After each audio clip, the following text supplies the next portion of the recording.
যেই ব্যক্তি প্রতিদিন 11 বার বলবে লা হাওলা ওয়ালা কুওয়াতা ইল্লা বিল্লাহিল আলিয়্যিল আযীম,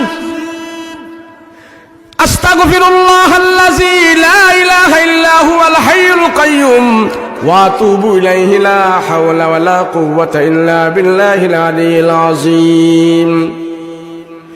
রাসূল সাল্লাল্লাহু আলাইহি ওয়াসাল্লাম বলেন, আমার উম্মতেরা প্রতিদিন যদি কেউ 11 বার এই আমলটা করে, সকালে বিকালে যদি কেউ এই আমলটা করে, আল্লাহ পাক তার জীবনে কোনো অভাব দিবে না, অভাব দিবে না।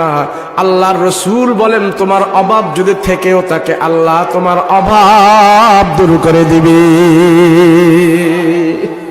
সেই জন্য আমরা এই আমল করবো, রাজি আছে কিনা বলেন? সবাই আমরা ইস্তেগফার পড়ব, ঘুমিয়ে যাওয়ার আগে আমরা সবাই 11 বার ইস্তেগফার পড়ব। ইস্তেগফার পড়ে পড়ে আমরা ঘুমাইতে যাব। 11 বার ইস্তেগফার করে যদি আমরা ঘুমাইতে যাই, সেই রাতে যদি আমরা মারা যাই, তাহলে আল্লাহ তাআলা আমাদেরকে নিষ্পাপ বানায়া গুনাহমুক্ত করে আল্লাহ কবরের জগতে নিয়ে যাবে।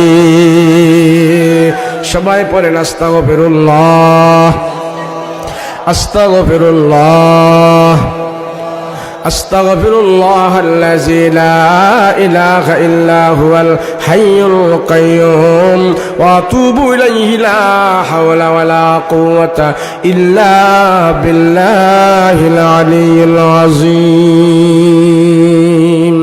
এই আমল করব তো ইনশাআল্লাহ ভাই, করব তো ইনশাআল্লাহ।